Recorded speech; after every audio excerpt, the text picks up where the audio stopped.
அமெரிக்க மற்றும் ஈரானுடைய இந்த போரில் இன்றைய தினம் சில முக்கியமான விடயங்கள் இடம்பெற்றிருக்குது. குறிப்பாக அமெரிக்க இஸ்ரேலிய படையானது ஈரானுடைய எண்ணெய் சுத்திகரிப்பு நிலையத்தின் மேலே ஒரு உச்சபட்சமான தாக்குதல் நடத்தியிருக்கிறார்கள். அந்த இடமே ஃபுல்லாகவே தீப்பற்றி எறிவதை நீங்கள் காணொலிகள் மூலமாக எக்ஸில் போனால் பார்த்துக்கொள்ள முடியும். அதே மாதிரி அல் ஜசீராவும் இந்த செய்திகளை வெளியிட்டிருக்கிறார்கள். இதற்கு பதிலடியாக ஈரானும் பல தாக்குதல்களை இஸ்ரேலுடைய ஹைஃபா துறைமுகத்தின் மேலே மேற்கொண்டிருக்கிறார்கள். அங்கும் பாரிய அழிவுகள் ஏற்படுத்தியிருப்பதாக கூறப்பட்டிருக்குது.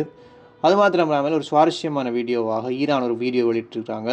சைனாவிலிருந்து பெறப்பட்ட பலூன்களை பயன்படுத்தி, குறிப்பாக விமானங்கள் போன்ற ஜெட்கள் போன்ற பலூன்களை பயன்படுத்தி அமெரிக்காவினுடைய ட்ரோன்களை அந்த பலூன்களை நோக்கி குண்டு போட செய்து அவர்களுடைய அந்த குண்டுகளை வீணடியக்கூடிய காட்சிகளை அவர்கள் பதிவேற்றம் செய்திருக்கிறார்கள். குறிப்பாக இது ஒரு நகைச்சுவையானதும் அதே மாதிரி வேடிக்கையான விடயமாகவும் பார்க்கப்பட்டிருப்பதை நீங்கள் சமூக ஊடகங்கள் வாயிலாக பார்த்து கொள்ள முடியும்.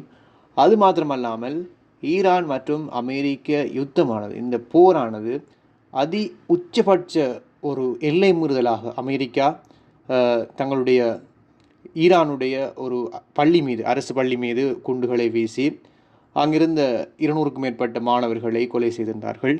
இது பற்றி ஒரு நிருபர் அமெரிக்க ஜனாதிபதியிடம் ஒரு கேள்வி எழுப்பிய சந்தர்ப்பத்தில் அவர் கூறியிருப்பதாவது, இது நாங்கள் செய்த விடயம் அல்ல, ஈரானே தங்களுடைய பாடசாலை மீது குண்டை போட்டுவிட்டுன்னு சொல்லி அவர் ஒரு நகைச்சுவான விடயத்தை குறிப்பிட்டிருந்தார்.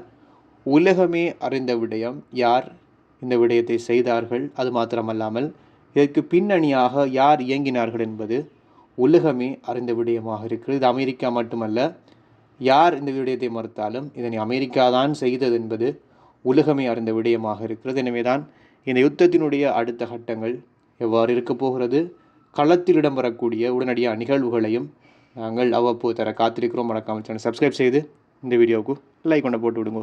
அது மாத்திரமல்லாமல் பால் என்று சொல்லக்கூடிய சட்டானிக் வழிபடக்கூடிய அந்த சத்தானுடைய சிலையையும் மீண்டும் ஒரு முறை ஈரானிய மக்கள் எரித்திருக்கிறார்கள். இதுவும் ஒரு முக்கியமான விடயமாக இன்றைய தினம் பார்க்கப்படுகின்றது. ஆரம்பத்தில் ஏற்கனவே ஒரு முறை அவர்கள் எரித்திருந்தார்கள். இந்த விடயத்தை அவர்கள் மீண்டும் ஒரு முறை நேற்றைய தினம் இன்றைய தினம் என்று சொல்லி செய்திருக்கிறார்கள். இதன் மூலமாக அவர்கள் சாத்தானுக்குரிய எதிர்ப்பு கொள்கை, குறிப்பாக எப்ஸ்டைன் ஃபைலில் வந்துட்டு அவர்கள் சாத்தானுக்குரிய வழிபடக்கூடிய விடயங்களை தான் காட்டியிருந்தார்கள். இதனை எதிர்க்கும் முகமாக அந்த சாத்தானுக்கு கல்லறியக்கூடிய விடயங்களாக இருக்கலாம், சாத்தானை எரிக்கக்கூடிய விடயங்களாக இருக்கலாம், இதனை அவர்கள் மீண்டும் ஒரு முறை செய்திருக்கிறார்கள். இதுவும் இன்றைய தினம் மீண்டும் ஒரு முறை பேசப்படக்கூடிய விடயங்களாக பார்க்கப்படுவதை நீங்கள் சமூக ஊடகங்கள் வாயிலாக பார்த்து கொள்ள முடியும்.